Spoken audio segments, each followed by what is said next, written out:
Episode of the Toolshed podcast.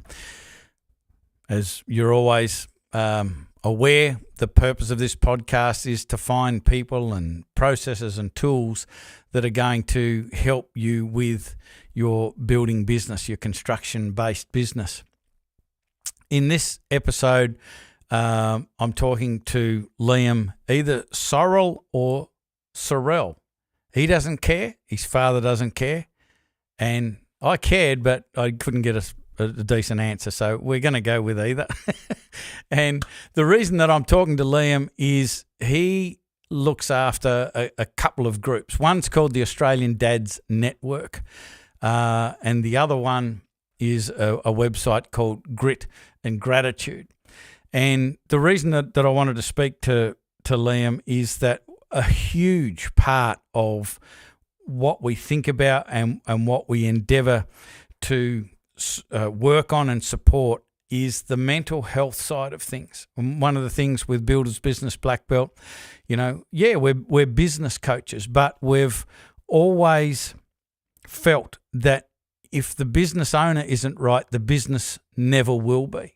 And so it's so important to put time aside, have conversations to support ourselves, our own mental health. I just got off a conversation with some of our Builders Black Belt members, and we were talking about leadership and so forth. And one of them says, I'm just really hard on myself. I always kick my own ass. And I sort of said, well, what am I meant to do? Like, you're taking away all of my pleasure. That should be my job.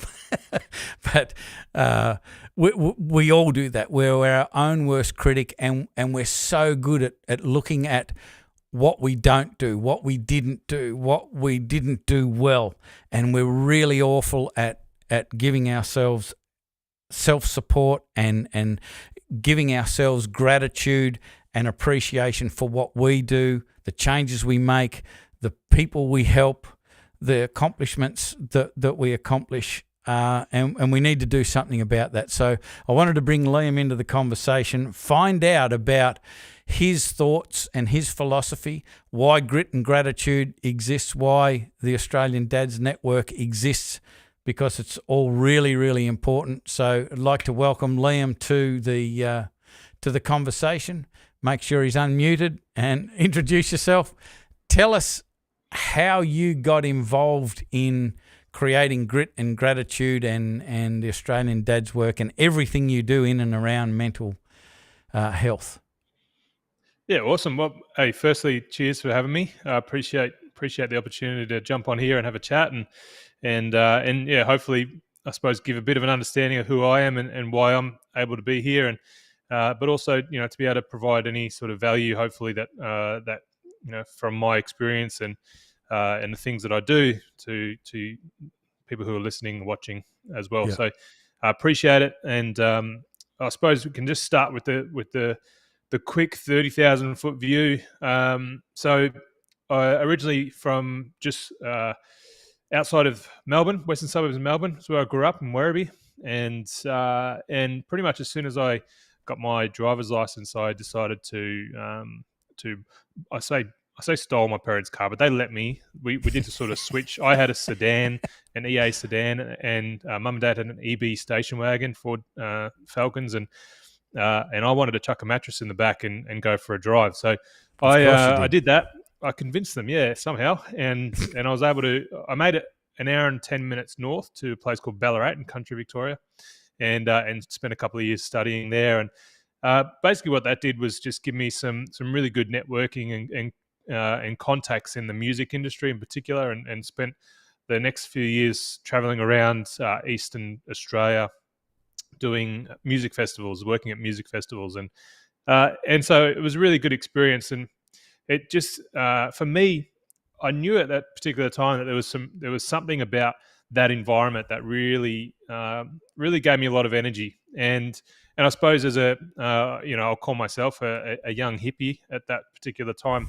I felt like there was with that sort of environment, there was a lot of opportunity. There was a lot of hope, I suppose, and a lot of opportunity to connect with people, like-minded people that were there to for the same purpose. You know, there was always anyone who's been to a big concert, like for instance, just down in Perth here a couple of weeks ago, Ed Sheeran played in front of like 40 something thousand people. You know, that kind of stuff really excites me still to this day, and that one person can get up and you know, strum a note on a guitar or sing a song or something, and all those people get up and for that same purpose they can be there united. I think there's something really special in that, and I knew that from when I started traveling around doing music festivals. Was there's just how can someone organize this group of people to be here at the same time for the same purpose and just enjoy themselves.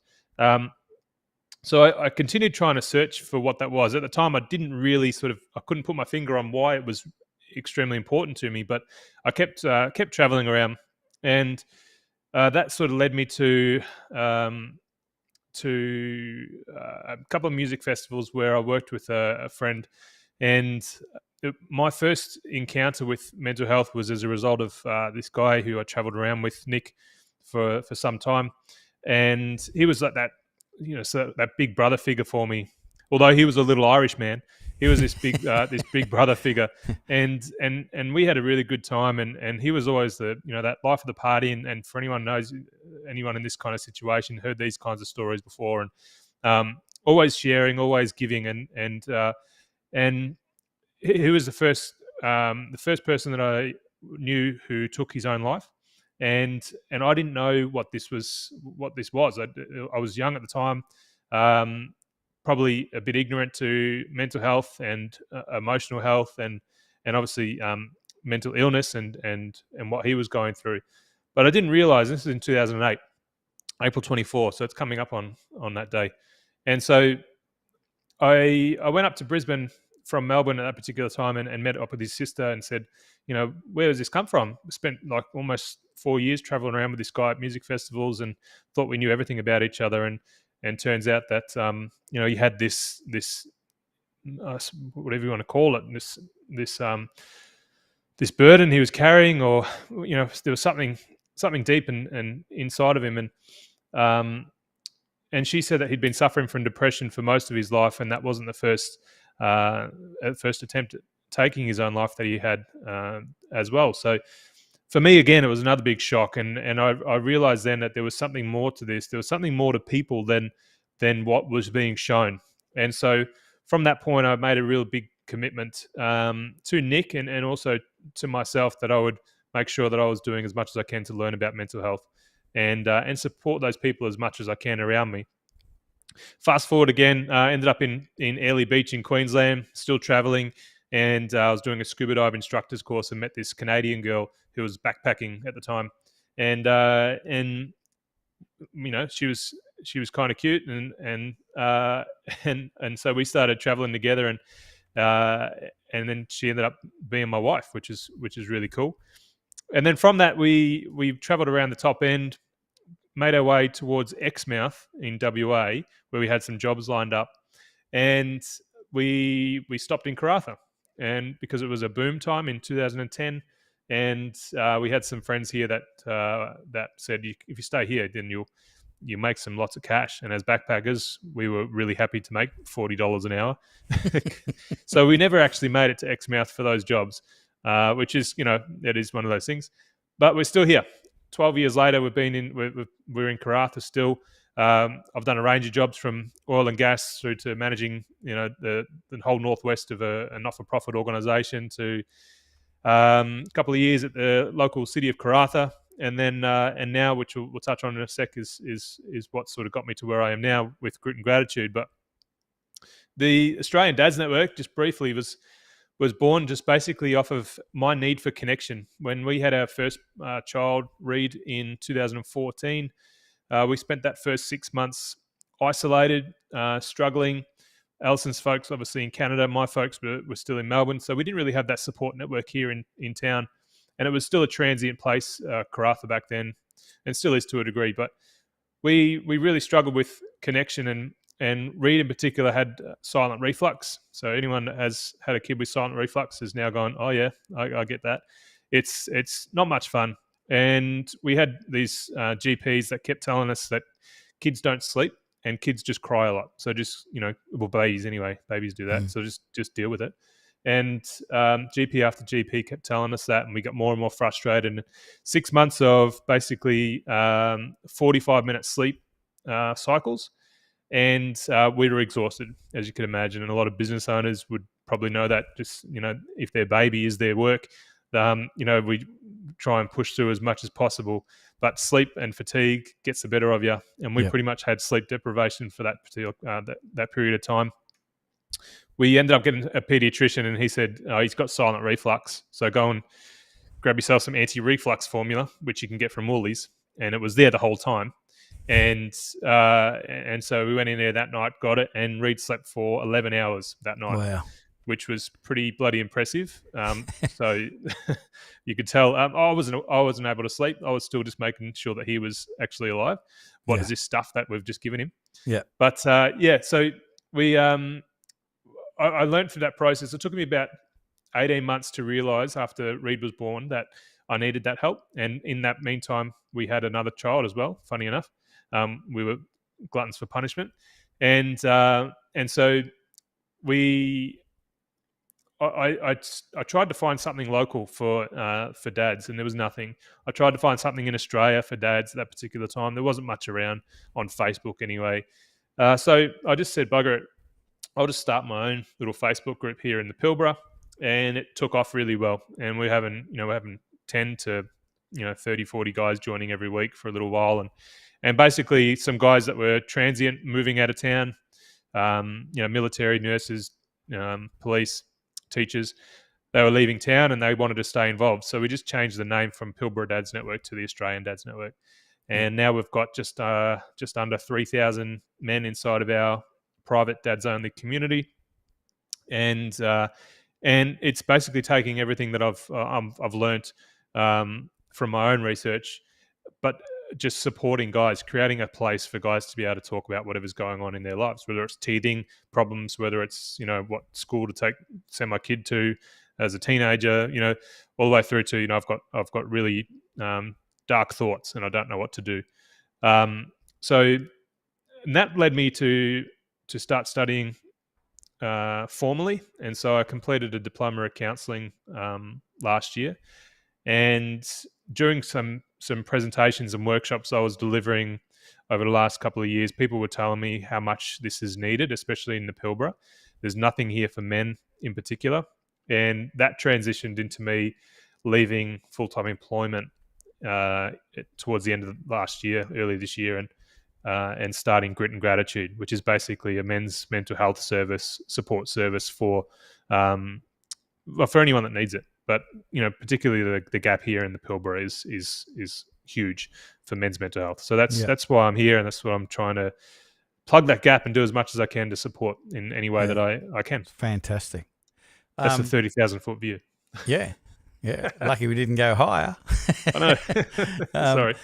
I want to get into Grit and Gratitude in just a sec, but one of the challenges I think that I'm hoping you're going to be able to help the listener with is particularly Australian males tend to be really bad at reaching out, asking for help. How have you been able to address that with the Australian Dads Network?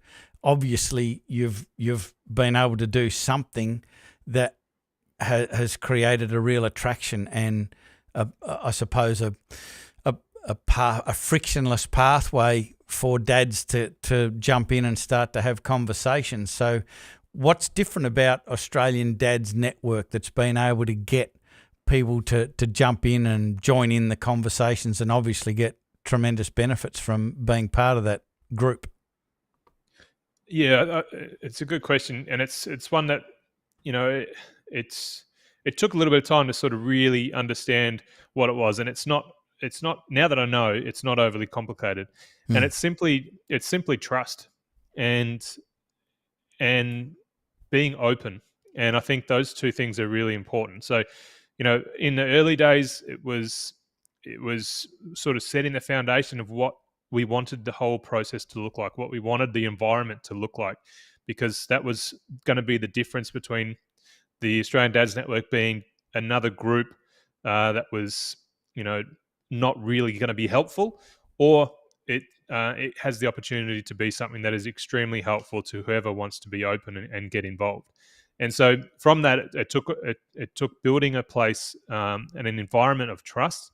And the way that we found to do that was just being open, and a lot of guys don't necessarily like the word vulnerable, but that's what it's all about. It's just being open and vulnerable to be able to have conversations that maybe you don't have the answer to, but being able to say, I'm hearing you. I can somewhat empathize. I'm here just to listen, and that's what our guys are really good at. And we've had, it's not been a perfect run, that's for sure. Like we've had some issues throughout the time with people who are just looking to start trouble, or can't sort of see what we're trying to accomplish. And so I think the other difference is that what we've done is we've been able to, I personally, but we've got a really strong group of admins as well and moderators, where when someone has said something that is against the sort of against the flow of what we're trying to achieve, that's actual, can be hurtful for someone, or when you've got a guy that's wanting to ask a question that is extremely vulnerable, that is challenging for them, and it's taken a lot of courage for them to actually ask that question. When you get someone else come in and just go, try and rev them up, it's not helpful. And that could be the first and potentially last time that someone might be open and vulnerable about some of the stuff that they've got going on. So we don't want that stuff to happen. So when that stuff has happened in the past, and I'm talking about it's quite some time ago since that's happened, but we deliberately reach out to that person who's been that sort of antagonist and said, hey, that's not what we're in here for. We don't want that environment. Are you okay? And a lot of the times when we've asked that particular person that's been that antagonist, that's putting people down, it's turned into a really good conversation where that person is actually hurting themselves, and then they've acknowledged that they shouldn't have done that. That they were just that triggered them in particular, and they didn't know how to respond. They didn't have that emotional awareness, that ability to regulate their own emotions, to be able to just not type anything for a start. And so that in turn as well has really helped, because those guys have come back and then felt trust from us having that conversation. Instead of just digging at them and ditching them out of the group, we've gone, no, are you okay? Because that's something that we don't want to see. We don't want to see you get pushed away because there's something maybe happening for you that you just need some support with as well. So it's been a real cool journey to be able to support some guys in those particular environments, but also or in those moments, but also the environment that we've created has become such a supportive network for guys. That they're willing to, they're purchasing merchandise and they're wearing that around, and they're now the reach. We don't really do much sort of promotion. We've got a Facebook page that's public, but in a website, but we don't do any real major promotions or anything. So the growth of the group is purely organic. It's just guys inviting their mates, or a partner seeing it on something and telling her husband, you should go and check this out, and he does. And so it's purely just word of mouth and reach. And I think that's because of the trust we've developed and just being open to have sometimes really, really hard conversations. Yeah. And like, I'm just looking at the Australian Dads Network homepage there, it says where connection creates community. And it's something that we realised with like Builders Business Black Belt, for instance. We transitioned from being a one-on-one standard garden variety business coach to a group business coaching model. And almost immediately the results from the people in our, I suppose, call it client base, increased by on average of about 400%, which meant that they were making progress in 3 months that traditionally with the old model took about a year. And I certainly didn't become 4 times better overnight. It had nothing to do with me. It's to do with belonging to a community, you know. And I'd love for you to talk about how important belonging to a community is from a giving and a taking point of view, like the value of belonging to a community because you feel like you belong to something and you feel like you're understood. Like one of the really interesting things, and I'd be interested to get your thoughts on this, whether anyone's ever said this to you, but I quite often ask, you know, what's the best bit about being in the black belt community that we've got? And the most common answer still blows me away is this, I'm in a group of people who experience the same problems that I experience. And I say, so the best thing about being in this group, I ask, is that you all suffer together. And they go, yeah, that's it. that's the cool thing. I'm just really interested in your experiences because you've created this community and how it affects people from a belonging point of view, but also a contributing point of view, being able to contribute to your community. Yeah, great question. It has to be both ways. It has to be, and so there's a few things running through my head. So, I mean, firstly, we know that Beyond Blue's done a bunch of research. Black Dog's done a bunch of research on. As my black dog outside starts barking, I don't know if you heard that. His name's Jack, though, so that's different. But there's all done Jack. Yeah, they've all done a bunch of research on isolation and all connection and how having strong social relationships, friendships, mateships, whatever you want to call it, reduce basically the big picture is reduces the suicide rates. But that's through having quality relationships, having conversations, all that stuff that we're doing, what you guys are doing, what we're doing, the Dads Network, all those groups that are doing really cool things, and those communities that are open and able to have conversations and willing to have conversations, is helping that endpoint, is helping reduce those statistics at the end of the day through decreasing isolation and improving our social relationships. So how we encourage what you've just said, where if you've got a problem, if you've got something that you want to ask it. If you've got something that you can provide of value, or even if that's just a wax-filled ear for someone else to speak to, then if you're in a position to be able to do that, then offer that too. And it's really important that it is both ways, because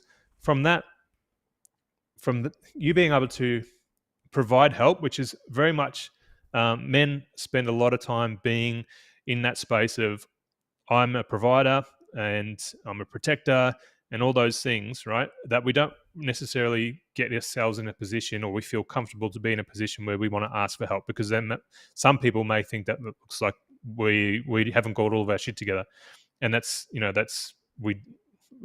no one does. Like no one's perfect, and so everyone's got something that they could use some advice or some help with, or just to be able to have someone to hear me out around some challenges that I've got. And that's why you've got such a thriving group of business owners and that are there, because if they all thought that they had their stuff together, then they wouldn't be there, because they would go, I'm too good to ask for help, or I don't need help.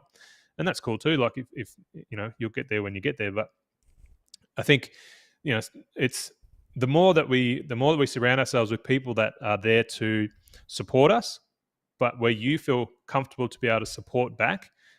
That's the definition of community as far as I'm concerned. The more that we can do that, the better and stronger and more, I suppose, aware of everyone in our community we will be. Because you walk down the street of your own. Most people walk down their own street and they won't know half their neighbours. I know I don't really know most of the neighbours. We've done a couple of parties out the front of our house and invited all the neighbours from time to time, and that's really good. But imagine if we did that on a regular basis, and although we can do it in a Facebook group, the idea of the Australian Dads Network is for the guys to get out into the local community and do the same thing. So as a charity, what we're trying to do is raise funds to be able to get guys to be able to do what we're doing inside of the Facebook community. Now that there's trust, to take that out into the quote unquote real world and do that again. So we've got guys that have stepped up and they're running little groups in Perth. There's a bunch of guys in Tassie. There's guys in Brisbane, Melbourne, and they're getting together. They're just going out for a beer or a coffee or whatever it is, sharing resources and everything. And that's as far as what we want to do as a charity is really build that community at a local level. Yeah, it's fantastic because it is extremely important, and through that it's reducing isolation, which we know is extremely helpful. I want to get on to grit and gratitude, but before we do, can you just sort of guide us to the journey for somebody who wants to jump into the Australian Dads Network? What should they expect? What actions do they need to take to join this community? Yeah, cool. So you can either jump on our website, australiandadsnetwork.org.au, and there's links to the group there. You can simply search for us on Facebook, Australian Dads Network, and there's two things. There's a public page, which is just called the Australian Dads Network. Anyone can like that and follow along, and the other one is the private Facebook community, which is it used to be called Australian Dads Network, but then it was too confusing. So the guys called it the Yarn Barn. So we've called it now. You'll see ADN, which is Australian Dads Network, Dads Only Yarn Barn. So it's a place to get around and have a yarn and with some other dads about whatever you got going on. Just simply request access to the group. There's 3 really easy questions to answer, and then you're in. And then, a lot of guys, the lurkers that sort of hang around for a bit and just watch and see what happens. And that is extremely cool because, some guys just need that to understand what it's all about. So if you get in there, don't feel like you need to contribute straight away. There's guys that have been in there for over 5-6 years that are really comfortable and sharing and consistent contributors. We've got an 80% engagement rate, which is pretty phenomenal. Wow, so that's awesome. Yeah, so it's really special. So feel free to get involved straight away if you jump in now, or just lurk around in the background until you're comfortable. That's lurking is welcome. Lurking is welcome. It's one of the only places where lurking's okay. Yeah, we encourage it until there's been it's like what's the old thing? Long time listener, first time caller, and there's a lot of guys that do that. They'll jump in and they go, "I've been in this group for 3 years, watching, getting a lot of value, but now I feel like it's my time to speak up." And that's I think just part of where we're at, and as a community, not just our Facebook group. So, like just quickly too, I think is really important is it's not new dads, it's not separated dads, it's not dads who can't see their kids, it's not perfect family white picket fence dads. It's every dad and granddad, and we've got great granddads inside the community. So when you talk about community, when you talk about leadership and having such a vast array of experience, it's in there. That's incredible. So that's the Australian Dads Network. Now, grit and gratitude. What's the story behind that? Like, I love both of the words, particularly the gratitude. As I said at the start, the top of the show, like we're our own worst critics, and being able to give yourself gratitude and being able to appreciate the changes that you make, the effort that you put in, the goals that you achieve, is really, really important. But as a rule, us humans are really, really bad at it. So I'm assuming that there's some tools and some philosophy and some ideas and some support in grit and gratitude that's going to help in that space. I hope so too. It's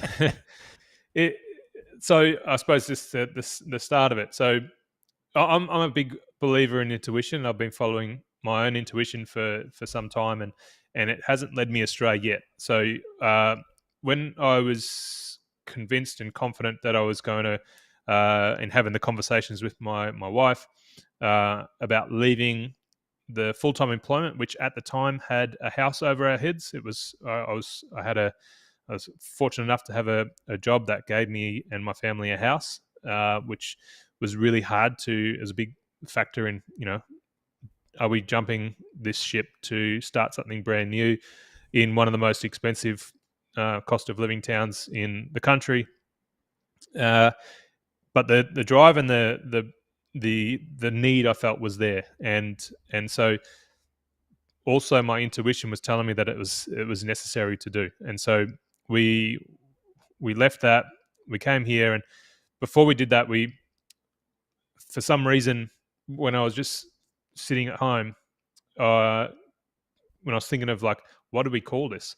The two words, grit and gratitude, just came up from me, and that's where that intuition was just like that. That just makes sense. Like that's exactly what, if we're talking about men's mental health, those are two really important factors that I think I still need to really work on as well. Which is, we're all a work in progress. These two words are really important. I think as I started to dive deeper into them, as I started to reflect on why they potentially have shown up at this particular time, it made a lot of sense. And so, there's a personal reason for it, which is just grateful for everything that I've gone through in life to be able to get me to this point. Obviously, grateful that's everything that's in my life right now, even though it's not always easy. I've got a lot of gratitude for the things that are in my life. But grit and resilience, like those areas, I've still got a lot of work to do in that particular space, and in areas, especially business, new business owner, that kind of stuff. I've got a lot of work to do there. But as men, I think both of these terms are really important for us as well. When we're talking about some of the challenges we have with our stress levels, our anger issues, there's a lot of work that can be done, and there's a lot of science that's being shown now as how gratitude is not just woo-woo stuff anymore that you do when you're meditating, or you go to I don't know, India or Thailand or something like that to work on your gratitude process. It's something that we can do in less than 5 minutes every single day, and it's showing that it's extremely beneficial for our mental health and obviously our stress as well. So it has a big element of our lives that I think can make a really quick shift in our mentality, and obviously grit as well.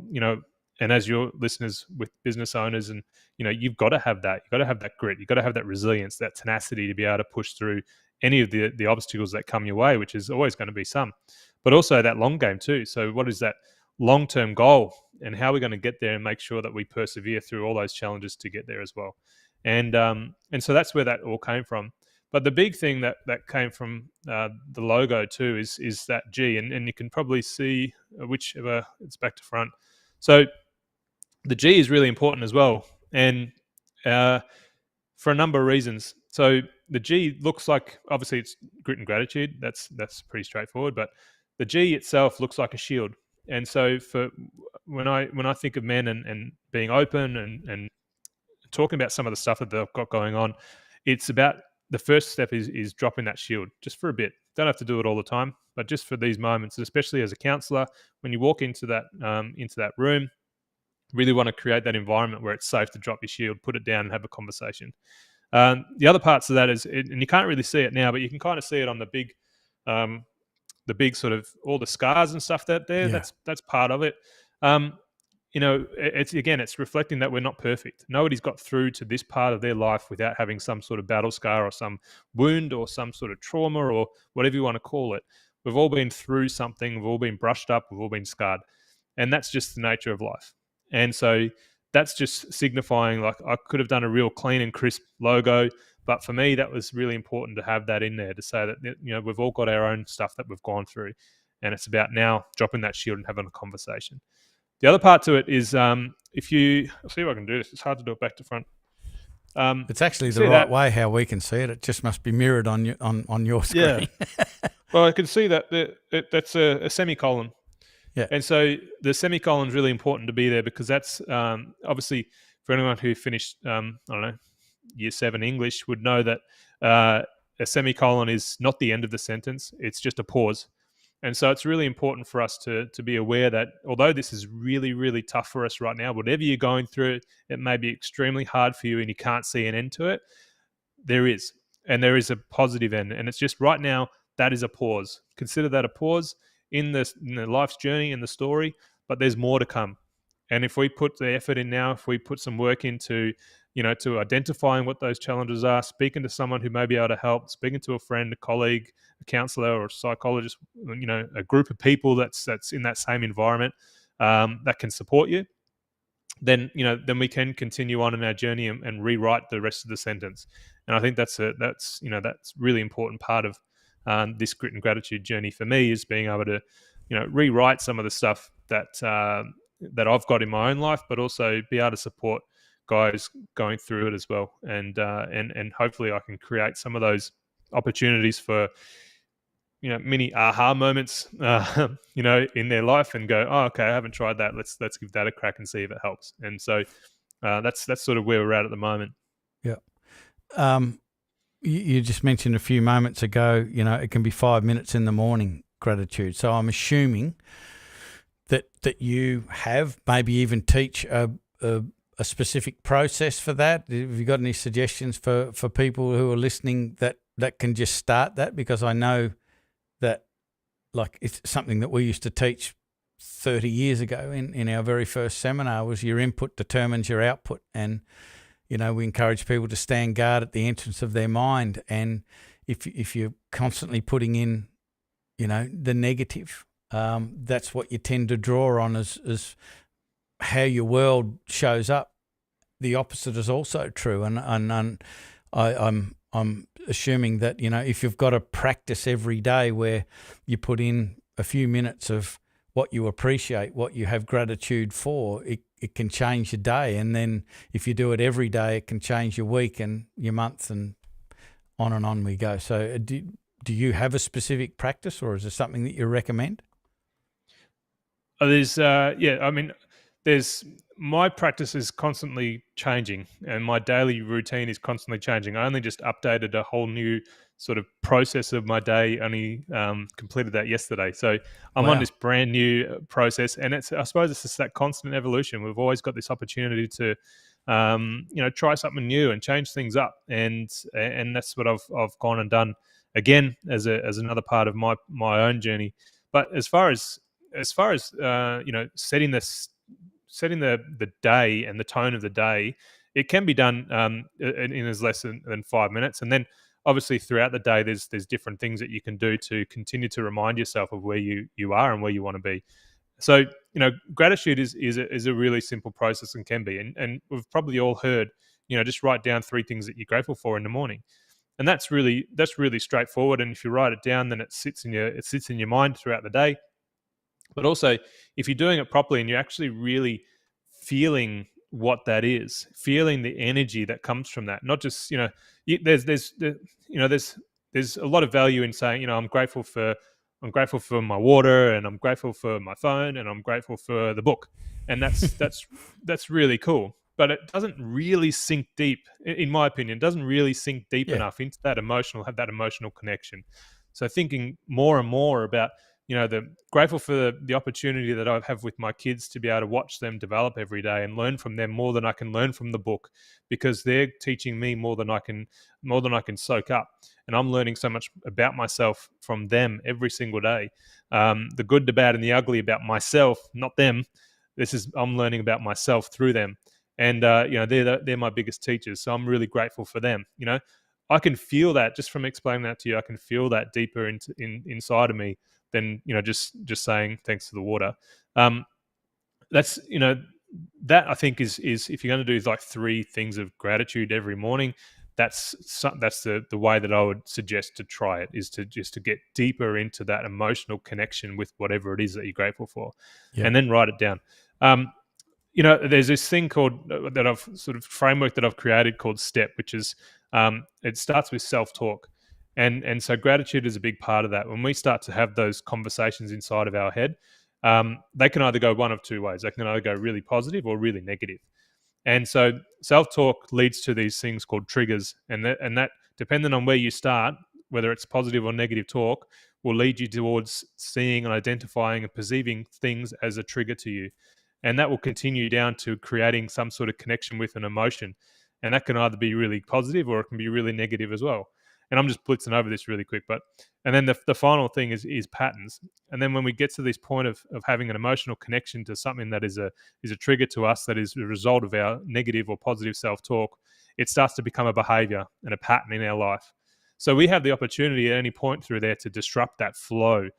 And then if we want to convert that to a positive, essentially that self-talk needs to start as a positive, because then we start to see all those triggers, that we start to identify the really good things as we leave the house. We start to see the neighbor and we wave to them and say g'day, and we don't get stuck in traffic because, or even if we do, we're good with it because we get another, 5 minutes of a song or whatever.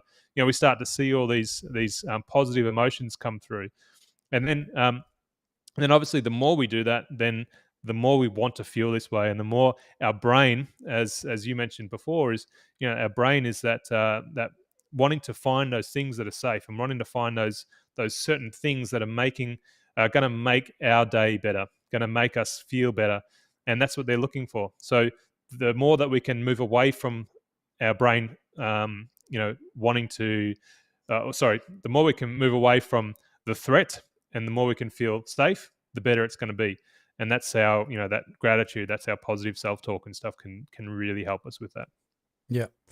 I was just listening to how you sort of transitioned from being grateful for your book and your water and what have you to a whole bunch of lessons that you could learn from observing your children and so forth. And what dawned on me at that point was you need to have some degree of conscious awareness of what you're even thinking about to be able to make that transition.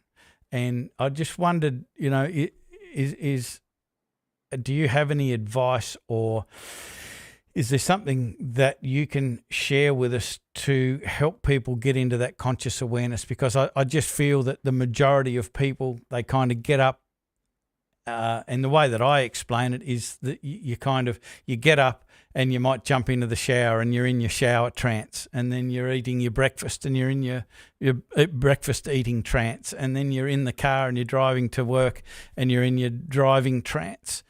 And we just seem to go from one trance to another, and we don't seem to have we don't listen to our own thoughts. And because the thoughts are the start of everything. You think of something, and that can be the start of a creation, either an action or an achievement of a goal or whatever it might be. But it all starts with the thought.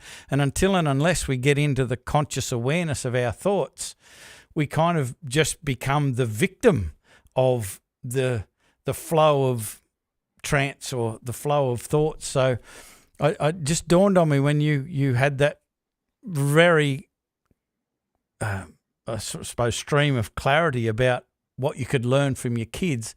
You just need to be consciously aware to do that. How did you do that? How did you learn to start to be aware of what you were thinking so you could change what you were thinking and benefit from that? Do you want me to ask a bigger question? Just might need to write it down and I'll come back to you. I agree. I think it's really hard and can be really hard and seem when you're first sort of starting out in this, trying to become more aware and trying to learn a bit more about yourself, it can be extremely frustrating. And especially, yes. There's this thing called self-help porn where it's just, and I went down that path too of just like, you're just constantly picking up that new book and you're just going from that book and you finish it and you put it down, you read another book and then you watch the YouTube videos of the, the speakers and you learn about this thing and learn that, blah, blah, blah, podcasts and everything. So I've done all that. And, I think I spent so many hours listening and watching and reading things and not implementing anything. And then the thing that really, the one thing which I'm a huge advocate for that I feel was that sort of turning point where I was able to give myself, like what you said, able to give myself space between the constant doing of life and the constant being reactive and always available. So, we're 24/7 on, we've got our phones, we've got our emails, everything's there, we've got our smartwatches, so everyone can get in contact with us whenever they want to.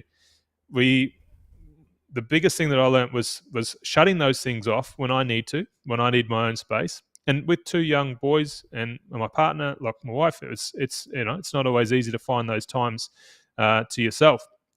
But for me, it was I said one thing, but it's turning into multiple things. So I found out that I'm really good in the mornings. So I'm really good to get up early. So between 4:30 and 5 o'clock is usually my start time. And for builders and stuff out there, so I do that every day. But for me, it was really important because I didn't have to start work until like 8 or 8:30. But getting up before the kids was extremely important. So being able to have that time in quiet to myself was the first thing that I realized was important to me. The second thing that I realized was important to me was breathing. And so I started doing a lot of research and study into how I could consciously breathe. So we talk about consciously aware. The way that I feel I can be consciously aware in the moment, but also as it flows throughout the day, is by having a good understanding of how I can consciously breathe to improve my awareness, improve my just general blood flow, generally feel better from it, and can focus really, really well. And so when I get up in the morning, and again, I'm not perfect at this, and it's constant evolution. It's get up, have a drink of water, and do some breathing, and that's, I feel, what enables me to stop at the end of those breathing routines and just feel the blood flowing through the oxygen, through the body, and through all that oxygen that's pumping around, and I feel, there's anyone that's done it before, there's a little sense of being lightheaded.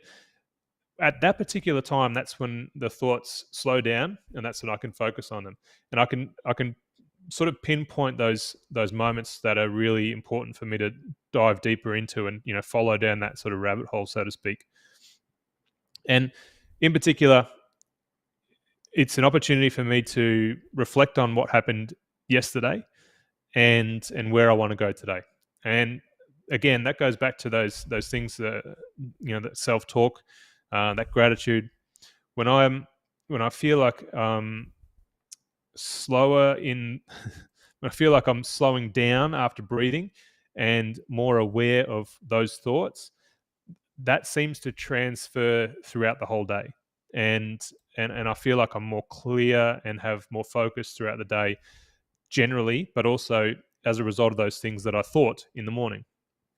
So, yeah, I think that's sort of the biggest factor for me, is, without going on too much of a tangent around breathing and whatnot, it has been extremely important for me as far as that self-awareness about being conscious in the moment and focused, is finding time for myself, allowing myself and whatever thoughts come through my head to be there, good or bad, and not judge them, not judge myself based off of those thoughts, but just let them be.